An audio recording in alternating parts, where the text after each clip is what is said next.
Aqui abra sua Bíblia no livro de Tiago. Nós vamos, mais uma vez, meditar sobre esse trecho, sobre esse livro, como nós temos feito nas últimas semanas. O livro de Tiago, que tem tanto a nos ensinar.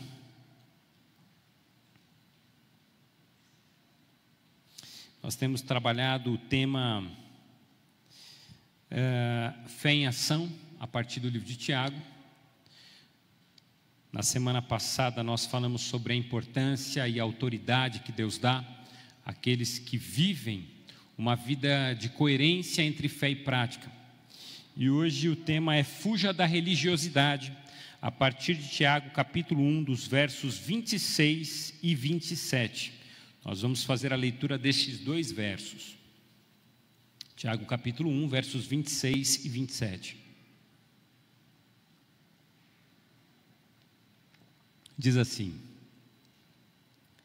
se alguém se considera religioso, mas não refreia sua língua, engana-se a si mesmo. Sua religião não tem valor algum, porque a religião que Deus, o nosso Pai, aceita como pura e imaculada é esta: cuidar dos órfãos e das viúvas em suas dificuldades, e não se deixar corromper pelo mundo.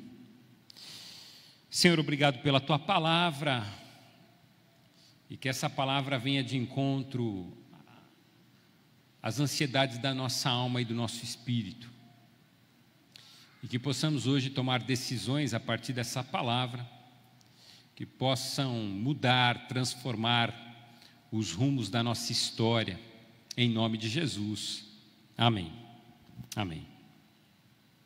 Eu não sei se você sabe, mas a espiritualidade, ela melhora a saúde. Pessoas que alimentam a espiritualidade têm uma saúde melhor. Uma pesquisa feita em uma universidade americana mostra uma relação entre a espiritualidade e a saúde física, emocional e psíquica.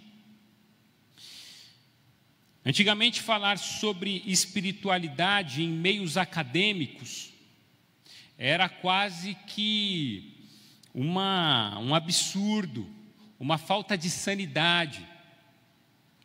Mas de uns tempos para cá, as faculdades, as universidades, elas têm compreendido a importância de você investir na vida espiritual. Por exemplo, das 125 universidades de medicina que existem nos Estados Unidos, 100 dessas universidades possuem o curso de espiritualidade na grade curricular. Curso de medicina. Porque com o tempo nós passamos a entender que cultivar uma espiritualidade saudável melhora a vida. Alguns pesquisadores já fizeram, há muito tempo fazem esse tipo de pesquisa, falando sobre aquelas pessoas que vivem uma vida de fé, que elas se recuperam mais rápido do que aquelas que não têm fé. Porque a espiritualidade, ela é transformadora, e a espiritualidade, ela traz de dentro de nós uma força que a gente desconhece. E a espiritualidade é um tema dos nossos dias, e ela está fora do contexto religioso, porque sobre a espiritualidade a gente não fala só na igreja. Eu não sei se você já reparou, mas as empresas estão tratando sobre o tema espiritualidade.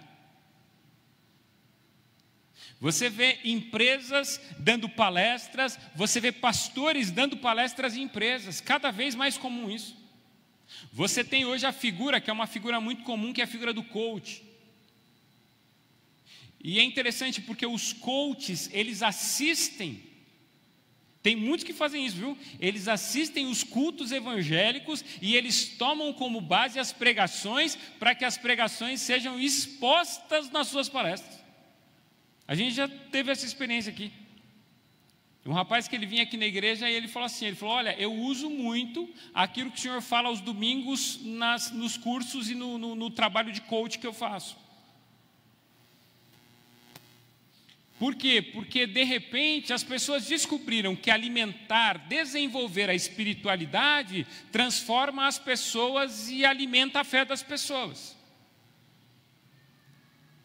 Então eu quero convidar você hoje a olhar para esse tema, a olhar para essa realidade com um olhar de admiração e de importância. Eu preciso investir na minha espiritualidade. E não é à toa que num domingo à noite você está na igreja. A hora que eu estava vindo para a igreja, eu estava com a minha família no carro, vendo o pôr do sol. Que pôr do sol lindo hoje à tarde. Estava lindo o pôr do sol dessa tarde. E algumas pessoas podem olhar para um pôr do sol desse e falar assim, poxa, eu tenho que ir na igreja. E outras pessoas podem olhar para esse pôr do sol e falar assim, graças a Deus, eu posso vivenciar momentos como esse na casa do Pai. Porque eu não estou perdendo tempo, eu estou investindo na minha vida. São as pessoas, e as pessoas aí fora, as pessoas que talvez não tenham nenhuma vida dentro de igreja, elas estão começando a entender a importância de cultivar uma espiritualidade. E é sobre isso que eu quero falar hoje com você. É sobre esse tema. Porque Tiago, ele me mostra a importância de cultivar uma espiritualidade saudável. Eu quero compartilhar algumas lições que eu aprendo, porque eu preciso investir na minha espiritualidade e eu preciso abrir mão da religiosidade, daquilo que nós chamamos de religiosidade. E a primeira lição que eu quero compartilhar com vocês nesse momento é a seguinte. Quando eu leio o texto de Tiago, eu aprendo que eu preciso investir na espiritualidade e não na religiosidade. Preste atenção nisso. Nós, cristãos, precisamos investir na espiritualidade e não na religiosidade. Porque o texto de Tiago, capítulo 1, vocês aqui do meio, vocês estão conseguindo enxergar a Bíblia? Vocês conseguem ler daí ou quer que acende mais uma fileira de luz? Aqui o pessoal da frente, acende mais uma? Não? Estão enxergando aí? Maravilha. O pessoal tem bons olhos aqui, né? Maravilha. Só eu que estou aqui procurando. Capítulo 1. Não, mas está ótimo. Capítulo 1, o primeiro verso que nós lemos, o verso de número 26. Olha o que diz. Se alguém se considera religioso, mas não refreia a sua língua, engana-se a si mesmo. Porque a religiosidade é uma enganação. Porque a religiosidade, ela engana. E a religiosidade, presta atenção nisso, religiosidade e espiritualidade não são sinônimos. São duas coisas completamente diferentes.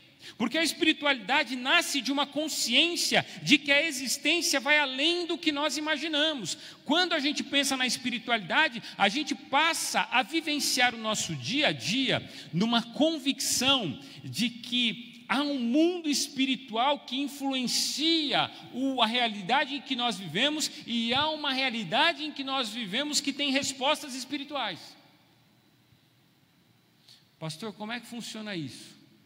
Jesus, ele resume dizendo, olha, tudo que você ligares na terra será ligado nos céus, e tudo que você ligar no céu será ligado na terra. É assim que funciona a vida. Nós tomamos decisões no nosso dia a dia que vão repercutir na realidade espiritual. Eu costumo dizer, eu tomo decisões no meu dia a dia que vão determinar se eu vou ter saúde ou não. Por exemplo, o povo de Israel, eles tomaram decisões no deserto que fizeram eles caminharem por 40 anos naquele lugar.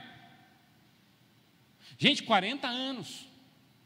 40 anos levantando acampamento, montando acampamento, desmontando acampamento, caminhando pelo deserto, parando, montando acampamento, ficando um tempinho, desmontando acampamento, caminhando. Gente, isso é terrível.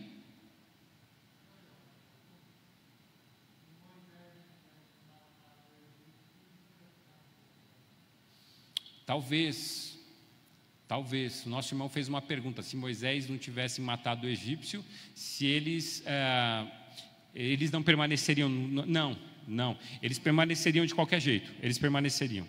Pelo seguinte, a permanência do povo de Israel no deserto não está vinculada ao pecado de Moisés, está vinculada ao pecado do próprio povo. Porque Deus, o povo de Israel, ele permanece no deserto justamente para que Deus ele faça uma limpeza.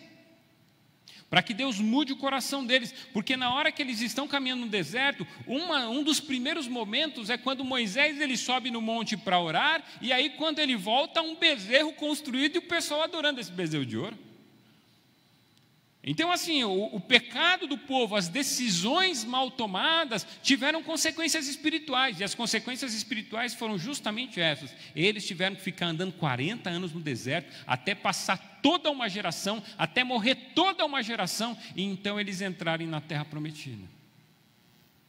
Porque assim, presta atenção, irmão, isso é muito sério. Aquilo que você decide aqui tem consequências espirituais. O que você liga na terra é ligado no céu. E o que você desliga no céu é desligado na terra.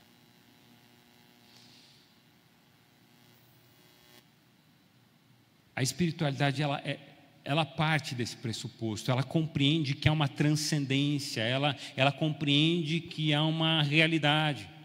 Mas a religião não, ela nasce de uma expectativa humana, de se extrair da realidade espiritual benefícios. Na religião, nasce essa expectativa dentro do coração do ser humano. O que eu tenho que fazer para extrair os benefícios de uma vida a qual eu não vejo? Mas a espiritualidade ela trabalha com uma fé, enquanto que a religião é um sistema. Na religiosidade, eu não estou tão preocupado com a fé, eu estou preocupado com os ritos. Religiosidade, o que importa na religiosidade é o rito. Você cumpriu o rito, então está legal. Tipo assim, eu vou olhar essa semana para a minha história. O que eu fiz? Eu fui na segunda na igreja, eu fui na terça na reunião de oração, eu cumpri, e domingo eu fui na igreja de novo. Eu cumpri todos os ritos, agora eu estou bem com Deus. Não, espera aí. Você pode ter cumprido esses ritos com o seu coração distante de Deus. Porque ritual não é atitude salvadora. É igual quando a gente começa com aquela discussão dentro da realidade da igreja, e as pessoas às vezes perguntam, não, o batismo salva? Não, o batismo não salva ninguém. A Bíblia diz, se crer e for batizado, será salvo. Mas aquele que não crê já está condenado.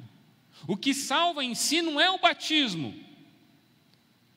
O que salva em si não é o ato do batismo, até porque se fosse o ato do batismo, na hora em que Jesus ele traz aquela palavra para o ladrão que estava ao seu lado, eis que hoje estará comigo no paraíso, Jesus ia ter que dar uma pausa, descer da cruz com o homem, dar uma batizada nele, né? Vamos jogar água na cabeça. Aí o pessoal que é adepto da imersão falava, não, mas tem que levar lá no rio. Entendeu? Aí os presbiterianos falam assim, não, só joga umas gotas na cabeça. Aí ficaria uma angústia, já pensou? Aí, não, vamos fazer o seguinte então. Jesus vira para aquele homem e fala assim, eis que hoje você estará comigo no paraíso, porque você creu, e esse é o princípio. Por que a gente batiza então? Porque essa é uma ordenança, ide por todo mundo, pregar o evangelho, batizando-os em nome do Pai, do Filho e do Espírito Santo. É uma ordenança e a gente obedece essa ordenança. Desde o Novo Testamento, aqueles que vão se entregando à fé vão sendo batizados. Mas batismo não é determinação de salvação, porque muita gente pode passar pelo batismo e não ter a vida transformada. Vocês entenderam?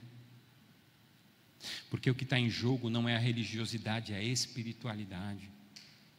O que está em jogo não é aquilo que eu cumpro, é aquilo que eu creio. E se eu creio, eu vivo. Agora, se eu transformo a minha vida com Deus em um processo religioso, eu vou criando sistemas. E a religião, segundo o sociólogo Otto Maduro, a religião é um sistema de crenças e práticas cujo objetivo é atender reivindicações divinas, a fim de que o divino atenda às demandas humanas. É um negócio isso aí. Né? A religião ela nasce a partir do desejo de que forças mais poderosas do que nós possam se aliar aos nossos ideais e nos ajudar em nossos objetivos. Isso aqui não é nada novo. As tribos antigas ofereciam sacrifícios para que a terra fosse fértil. Ofertas, festas eram realizadas para aplacar a ira divina. Não, caiu uma tempestade, o divino está bravo, vamos aplacar a ira, oferece uma criança em sacrifício. Quantas crianças não foram mortas em sacrifício ao divino para que o divino atendesse às demandas humanas? E quantas pessoas ainda no dia de hoje praticam a religiosidade, que fica fazendo sacrifícios para o divino, para que o divino atenda às demandas humanas, e não entenderam que é pela graça sois salvos mediante a fé, não precisa de sacrifício, isso é um dom isso é um presente de Deus. Isso não vem de vocês, é pela graça. A graça de Jesus precisa invadir o nosso coração, e quando a graça de Jesus invade o nosso coração, a gente não fica preso a ritos, a gente não está preocupado com a espiritualidade, mas as coisas se tornam espontâneas. Eu não preciso ficar orando 10 vezes a mesma coisa, porque a cada oração, a cada encontro com Deus, eu conto para Ele, e eu sei que Ele me ouviu, louvado seja Deus por isso. Eu não fico repetindo as orações, eu não fico ali repetindo os sistemas, eu não fico ali moldando, eu não fico ali subindo escadarias de joelho para que a minha angústia, a minha demanda seja atendida, porque eu sei que em oração eu tenho um encontro com o Pai em secreto, e o meu Pai que me vê em secreto me recompensa ali no meu quarto de oração. É isso que nós estamos falando. Vencer essa religiosidade e desenvolver uma espiritualidade saudável, uma espiritualidade que me muda. Porque assim, preste atenção, na religiosidade eu não preciso mudar, eu só preciso praticar o que foi estabelecido. Então assim, seria muito mais fácil para mim, se eu atender você e falar assim, pastor, eu estou morrendo de raiva, eu quero matar uma pessoa, eu falo assim, irmão, ore 10 vezes o Pai Nosso. Aí você vai orar 10 vezes o Pai Nosso, irmão, desculpa, mas não vai acontecer nada. O máximo que você vai fazer é decorar a oração do Pai Nosso, das partes que você não lembrava. Mas quando você vive uma vida com Deus, e você pratica o seu pecado, você conta o seu pecado, não com o desejo de colocar em prática rituais que vão perdoar você, mas com o desejo de encontrar um Deus que não só vai perdoá-lo, mas vai transformá-lo. O desejo de Deus não é só perdoar você, o desejo de Deus é transformar a sua vida. Porque na religiosidade a gente se adapta ao sistema. Na espiritualidade, Deus ele move os nossos corações e nos transforma dia após dia, de glória em glória. Louvado seja Deus por isso. Amém, igreja? Amém, igreja?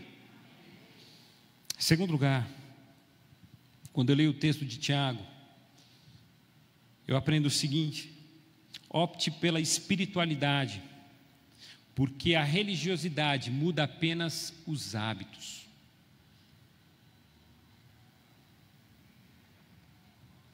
Enquanto a espiritualidade muda o caráter, a religiosidade muda hábitos.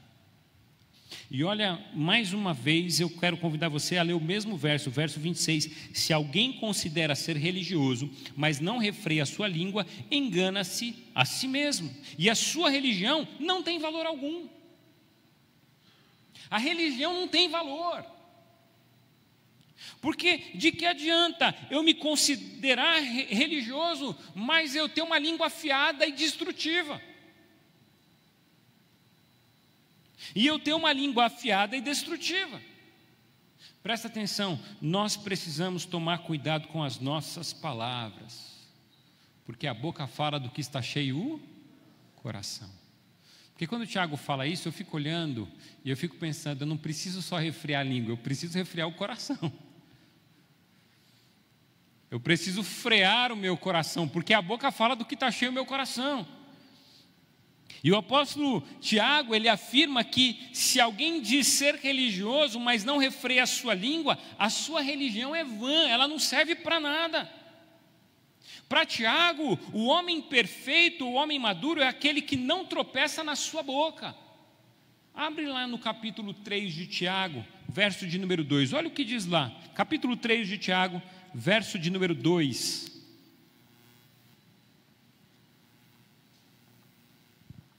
Todos tropeçamos de muitas maneiras. Se alguém não tropeça no falar, tal homem é perfeito, sendo também capaz de dominar todo o seu corpo. A pessoa que consegue controlar a sua boca, a sua língua, a sua fala, é uma pessoa madura, é isso que Tiago está dizendo. Uma pessoa que alcança a maturidade, ela consegue frear a língua. Esse tropeçar no falar, talvez fosse a grande dificuldade da igreja para quem Tiago está escrevendo, essa igreja espalhada. E você quer saber de uma coisa? Hoje nós somos uma igreja que tropeça no falar. Nós somos uma igreja que desde do meio dessa semana está discutindo se todos importam, se todas as vidas importam, ou só se as vidas negras importam. Nós estamos discutindo isso. Talvez para o mundo seja necessário dizer que as vidas negras importam, porque nós sabemos que todas as vidas importam.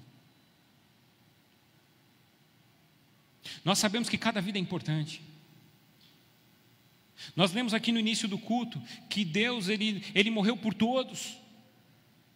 E Ele diz, não é gentil, diante de Jesus você não é gentil, você não é grego, você não é homem, você não é mulher, você não é escravo, você é livre, você é um cristão. Nós lemos no começo do culto o texto de Gálatas. Não há diferenciação. E de repente a igreja está discutindo alguma coisa que ela não precisa discutir. Se o mundo tem a necessidade de discutir que vida que importa, eu quero dizer para você, a gente não tem necessidade de discutir isso, porque a gente sabe qual vida importa, e a gente sabe que Jesus amou o mundo de tal maneira. Aliás, a gente sabe que Deus amou o mundo de tal maneira e enviou o seu Filho Jesus Cristo para morrer, para que todo aquele que nele crê não pereça, mas tenha vida eterna. A sua vida importa, a vida do seu vizinho importa. É por isso que a igreja vive indo para todos os lugares pregando o evangelho. Eu vou falar sobre isso daqui a pouco, mais uma vez, porque eu quero falar sobre isso. Porque eu quero que você olhe para a igreja com um olhar de admiração. Nós somos a igreja de Cristo.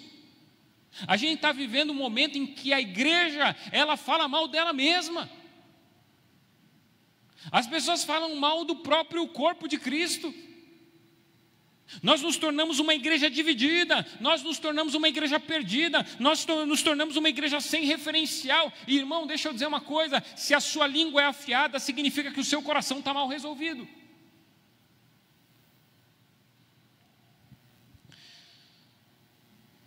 Tiago, ele vai dizer, cuidado com as suas palavras, e quando ele diz, cuidado com as suas palavras, ele está dizendo, cuidado com o seu coração. A Bíblia diz assim, dentre todas as coisas que você deve guardar, guarda o teu coração, porque dele procedem as fontes da vida. Do seu coração procedem fontes de vida. Efésios capítulo 4, verso 29, diz assim, nenhuma palavra torpe saia da boca de vocês, mas apenas a que for útil para edificar os outros, conforme a necessidade, para que vocês conheçam ou concedam graça àqueles que te ouvem. Não saia da sua boca nenhuma palavra torpe, mas só aquela que for boa para edificação. Cuidado com aquilo que você fala. Irmãos, cuidado com o que vocês falam para os seus filhos. Pais, cuidado com o que vocês falam para os seus filhos.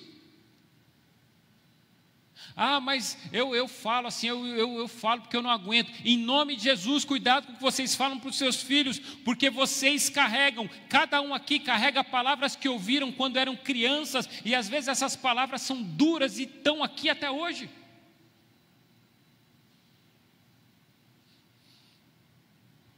Esposas, cuidado com o que vocês falam dos seus maridos. Cuidado que vocês falam dos seus maridos.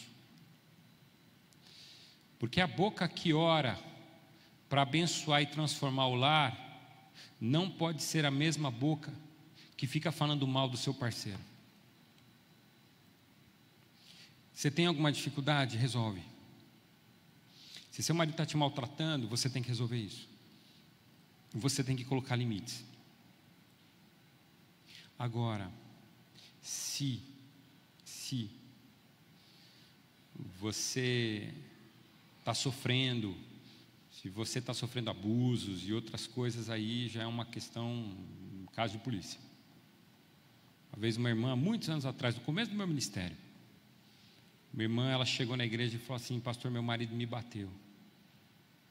Eu não sei o que eu faço. Eu falei: bom, não sei. Talvez no seu caso eu chamaria a polícia. Mas aí você tem que definir o que você quer fazer.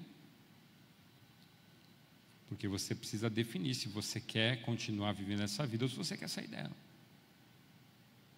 Passado alguns meses, essa mulher, ela entrou na igreja. Depois do culto, ela pediu para conversar comigo. Ela falou assim: pastor, meu marido levantou a mão para mim. Ele me deu um tapa. Eu saí correndo, me tranquei no quarto, peguei meu telefone e liguei para a polícia. Eu nunca vi aquele homem correr tanto. Ele correu, ele se escondeu, ele fugiu. Mas posso dizer uma coisa para você? Nunca mais tocou naquela mulher. Relacionamentos que ferem, relacionamentos que maltratam. Se a gente não colocar limites, o outro não coloca. Casais, cuidado com o tipo de relacionamento que vocês estão vivendo. Tem homens que chegam em casa e acham que porque eles beberam um pouco mais, eles têm total autoridade e autonomia para fazer o que quiserem. E ninguém pode falar com eles. E eles podem dar em todo mundo. Quantos aconselhamentos eu já fiz de filhos que falaram assim: meu pai chegava em casa e me espancava. E eu não sabia por que eu estava apanhando. E carregam traumas profundos até hoje. Eu ouço isso aqui o tempo todo. Não é um caso, 2 casos, 3 casos. A gente está falando de dezenas de casos. Fora aqueles que não contam. Falava hoje de manhã com a irmã. Quantas pessoas, você não faz ideia, foram abusadas sexualmente dentro das suas casas. E tem gente que não consegue falar. Um tempo atrás, um jovem casado sentou aqui na minha sala e contou isso para mim. Eu fui abusado por um primo. E eu nunca falei disso, a primeira vez. E ele chorava igual uma criança. E ele falava, sabe o que ele falava? Ele falava assim: e eu nunca contei para ninguém, porque meu primo falou que se eu contasse, coisas ruins iam acontecer comigo e com a minha família. Ele falou: eu era uma criança, nunca contei para ninguém. E agora estava acontecendo um monte de coisa na vida dele, e ele estava contando, chorando igual uma criança. Porque tem uma hora que a gente tem que dar um fim. E a nossa boca, ela não pode ser um instrumento de tragédia, de raiva, de ódio, de destruição. A nossa boca, ela tem que ser um instrumento de vida. Pastor, eu não consigo, eu tenho um negócio dentro de mim que eu xingo todo mundo. Eu quero dizer para você, em nome de Jesus, vamos resolver isso. Vamos conversar sobre isso, vamos expor diante de Deus, confessai os vossos pecados uns aos outros e orai uns pelos outros para serem curados, porque tem coisa que a gente não resolve sozinho. Tem coisa que a gente tem que abrir o coração. Tem coisa que a gente tem que falar: eu faço isso e eu preciso de cura. Abra o seu coração, use a sua boca para ser curado, use a sua boca para falar coisas boas, use a sua boca para edificar. Não saia da vossa boca nenhuma palavra torpe, porque bocas perversas desnudam vidas vazias. Guarde bem isso. Bocas perversas, elas apenas apresentam vidas vazias. Mas eu quero lembrar você, em nome de Jesus, use sua boca para transformar, para abençoar. Abençoe sua casa, abençoe seus filhos, abençoe sua esposa, abençoe seu marido. Às vezes você olha para o seu filho assim: nessa peste aqui não para quieto, essa peste só me dá trabalho. Começa a abençoar, que você vai ver isso mudar. Às vezes o seu filho está dando trabalho para chamar a tua atenção. Comece a usar a sua boca para abençoar. Comece a usar a sua boca como instrumento de milagre. Porque se você falar, Deus vai encher. Você já deu aquele versículo que diz: abra a tua boca e eu a encherei. Comece a abrir a tua boca para a honra e glória do Senhor, que Deus vai encher a tua boca. E aquela boca que era um instrumento só de morte, agora passa a ser um instrumento de vida. Por causa de palavras o mundo foi criado. Jesus é a palavra criadora. No princípio era o verbo estava com Deus e o verbo era Deus. E sem ele nada do que foi feito teria sido feito. Jesus é a palavra criadora. Você tem palavra criadora dentro de você. Você tem palavra de vida dentro de você. Pastor, eu nunca vi um milagre. Começa a profetizar a vida.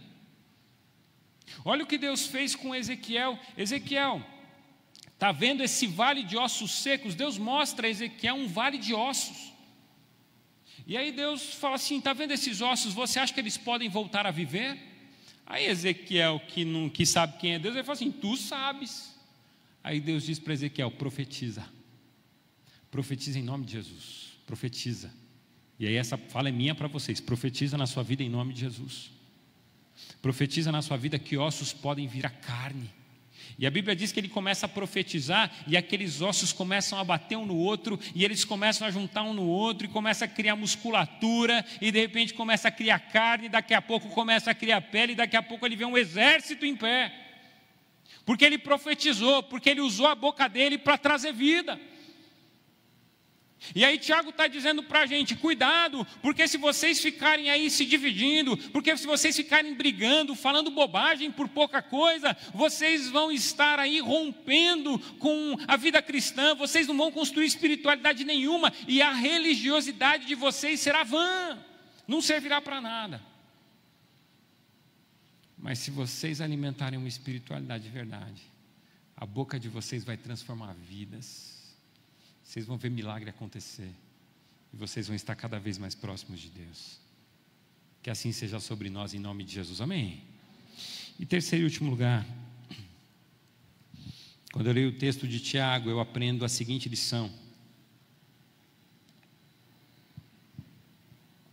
Opte pela espiritualidade e viva a fé com atos relevantes.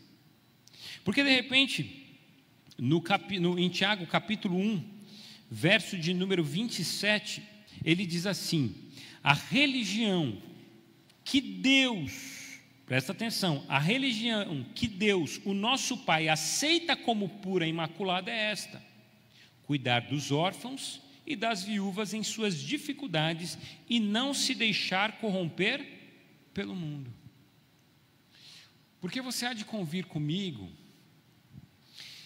que todo ato externo ele tem que ter uma motivação interna. Toda grande mudança na tua vida e toda boa influência da tua vida, ela começa de dentro para fora. Não começa de fora para dentro. Eu não vou começar a ajudar as pessoas para transformar a minha vida, não. Eu vou começar a transformar por dentro para que a minha ajuda às pessoas seja alguma coisa maravilhosa. E aí de repente o Tiago vai dizer assim: vocês querem viver uma religião verdadeira, vocês querem viver a espiritualidade, vocês querem viver um negócio que faz sentido, começa a ajudar aqueles que precisam. Comecem a olhar com carinho para aqueles que sofrem necessidade. Comecem a transformar a vida de vocês numa prática maravilhosa. Pastor, então quer dizer que as ações, os atos, as atitudes é que salvam? Não! Não é isso que eu estou dizendo. A Bíblia diz que nós somos salvos pela fé, pela graça sois salvos mediante a fé. Mas o que eu estou dizendo? Eu estou dizendo para você que a fé genuína, a fé pura, a fé que constrói uma espiritualidade saudável, ela produz boas obras, é uma consequência. Por isso que a Bíblia diz, você quer saber da salvação pela fé ou pelas obras? Alguns dizem, não, é pelas obras. Mostre-me as suas obras, que eu mostrarei para você as minhas obras através da minha fé. Porque as minhas obras, elas não são só obras, elas são frutos de uma fé. Eu não ajudo o meu próximo porque eu sou bom, eu ajudo o meu próximo porque Deus é bom comigo e eu o faço pela fé. E a Bíblia diz que tudo aquilo que não é feito a partir da fé é pecado. Ô louco, pastor, é isso aí que está escrito na Bíblia. Tudo que não é feito baseado pela fé é pecado. A gente precisa entender que a igreja é um negócio maravilhoso e a igreja precisa ser uma igreja abençoadora. A igreja precisa colocar a sua estrutura, a igreja precisa colocar as suas vidas para abençoar as outras vidas. Nós precisamos compartilhar o que Deus fez com a gente para os outros. Ontem eu vi um pastor, que até querido, fazendo um comentário que me deixou muito angustiado. Porque ele dizia, não, porque a igreja, ela não olha para fora, a igreja não faz isso, a igreja não faz aquilo. Eu fiquei pensando, Jesus, a igreja faz tanta coisa. A igreja é um negócio tão lindo. Porque a igreja somos nós. Porque às vezes você não faz uma coisa institucionalmente, mas você está fazendo lá no seu dia a dia.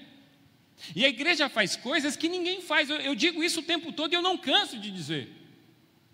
É a igreja que vai aonde ninguém está indo. Irmãos, presta atenção. Casa de recuperação de drogados. Quem que está por trás das casas de recuperação de drogados? Igreja. São as igrejas. Nós temos uma parceria com o Esquadrão da Vida, casa de recuperação de drogados. Quem que está indo no meio da noite para evangelizar e abençoar as prostitutas que estão no centro? Conta para mim quem são. São os evangélicos. São os cristãos.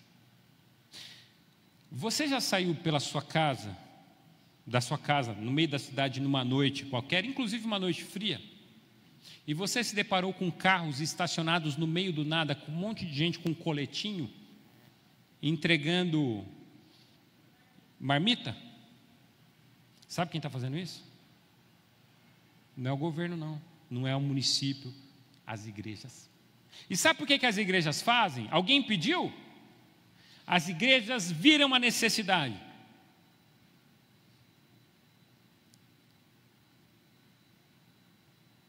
As igrejas estão em movimento. As igrejas estão abençoando. Os membros da igreja estão fazendo coisas que às vezes eu nem sei. De repente alguém fala, nossa, você viu o que o irmão fez? O irmão ajudou um outro lá, o irmão fez isso, o irmão fez aquilo. E as coisas estão acontecendo dentro da igreja. A igreja é o lugar onde as coisas acontecem. A igreja é o lugar onde as pessoas são assistidas. A igreja é o lugar onde as pessoas recebem dignidade. Essa semana, diante dessa discussão de vidas negras importam ou não importam, e aquela loucura toda, e eu fiquei lembrando quantas pessoas que Deus colocou no nosso meio e que tiveram a vida transformada. Eu me lembrei de um casal que o marido, ele era um drogado, um viciado em droga, que ele vivia ali na biqueira. Ele vivia na biqueira, e a esposa dele, lá eles não conheciam a Cristo, a esposa dele descia, entrava na biqueira, pegava ele, batia em todo mundo, ela batia em todo mundo mesmo, era uma mulher bem brava, né? Ela entrava na biqueira, buscava ele na força, ele não queria sair, ela dava nele, dava em todo mundo, levava ele para casa. E aí um dia, esses dois, eles entraram numa igreja, e o pastor falou com eles, e quem não conhece aqui foi o pastor Reinaldo, pai do Ronaldinho.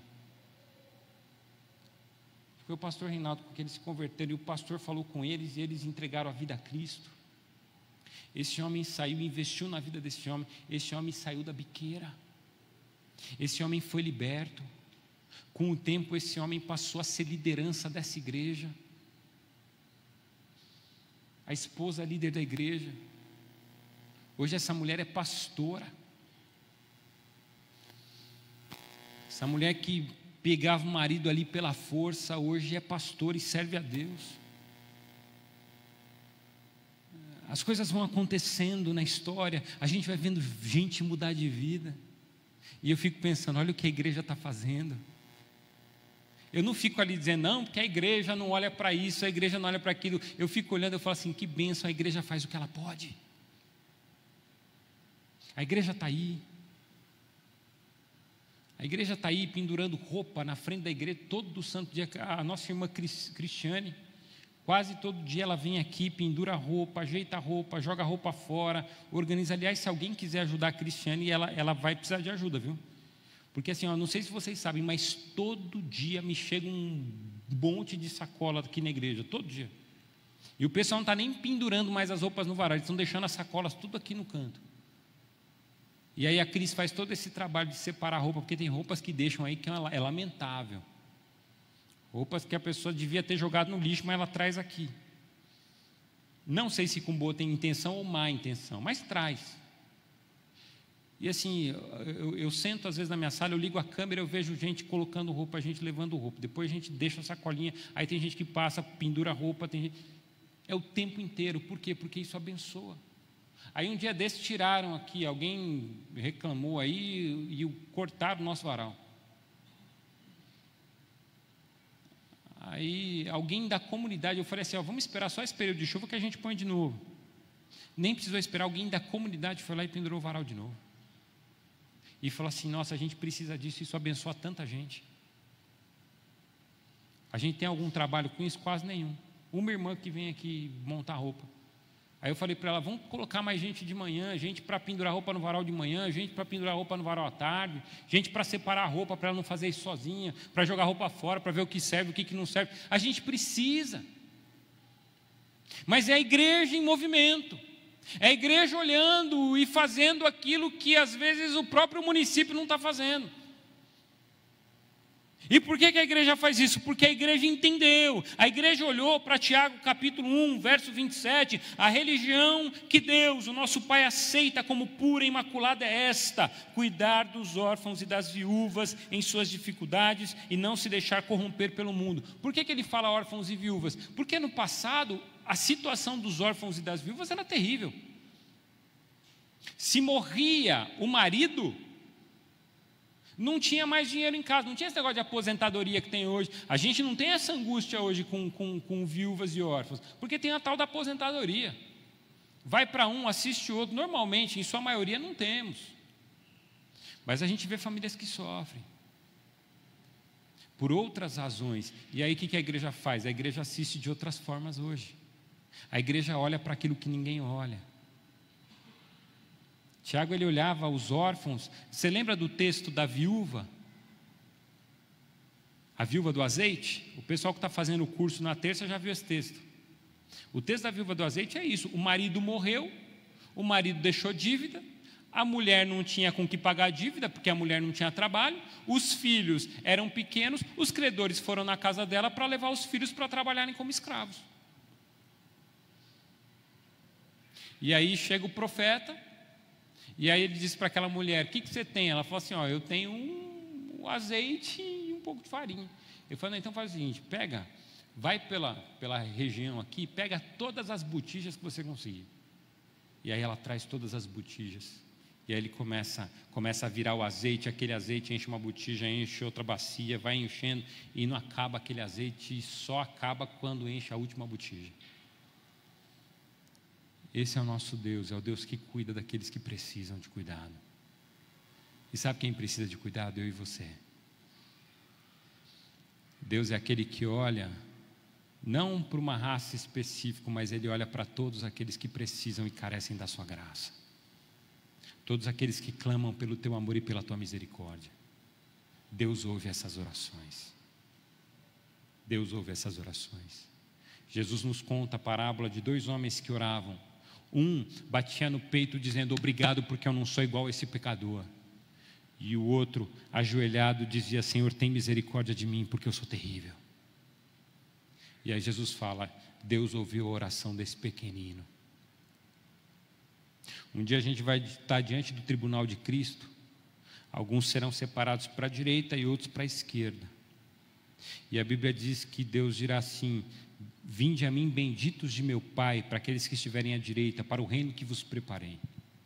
E para os da esquerda Deus dirá: apartai-vos de mim, porque eu nunca vos conheci. Porque quando eu tive fome, vocês não me deram de comer. Quando eu tive sede, vocês não me deram de beber. Quando eu tive frio, vocês não me deram roupa para vestir.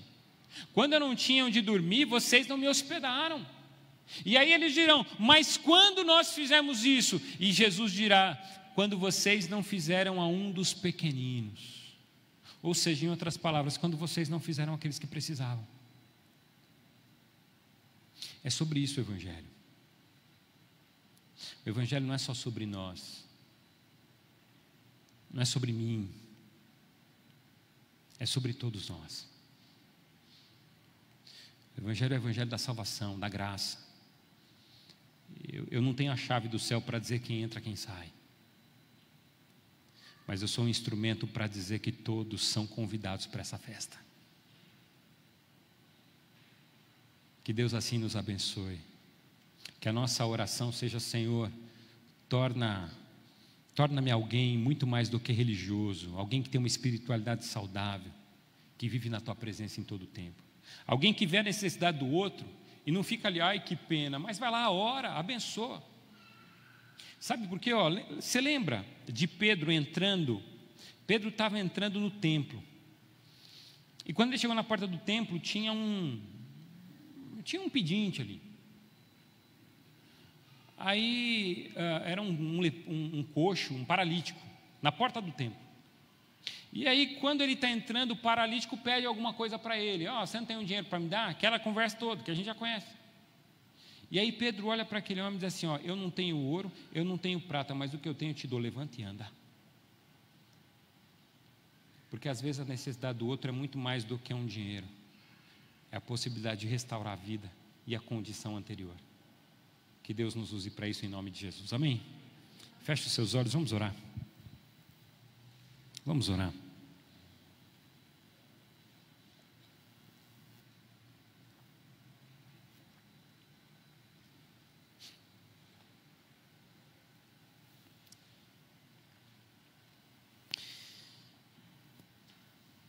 Hoje Deus quer estabelecer entre você e Ele uma relação profunda, não religiosa, não de práticas, não de ritos.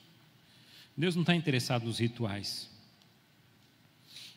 Isso fica muito claro. Leia Isaías capítulo 1, quando ele vai dizer: quem requereu de vocês esses cultos, eles cheiram mal. Eu não quero culto, eu não quero ritual, eu quero uma vida verdadeira.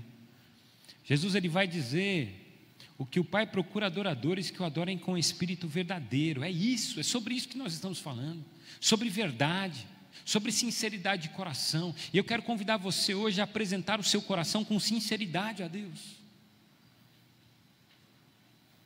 A dizer: Pai, eu não quero ser só um religioso, eu não quero ficar preso dentro de mim, eu quero que as mudanças comecem a aparecer, eu não quero ficar cumprindo rituais, eu não quero ficar cumprindo horários, mas eu quero viver uma vida dinâmica, onde eu sou usado dentro da igreja, fora da igreja, na minha casa, no meu trabalho, onde o Evangelho ele está dentro de mim e as pessoas são transformadas pela minha boca, porque a minha boca vai falar de um coração cheio de Deus. A boca fala do que está cheio o coração, meu irmão, minha irmã. Comece na sua espiritualidade a encher o coração de Deus.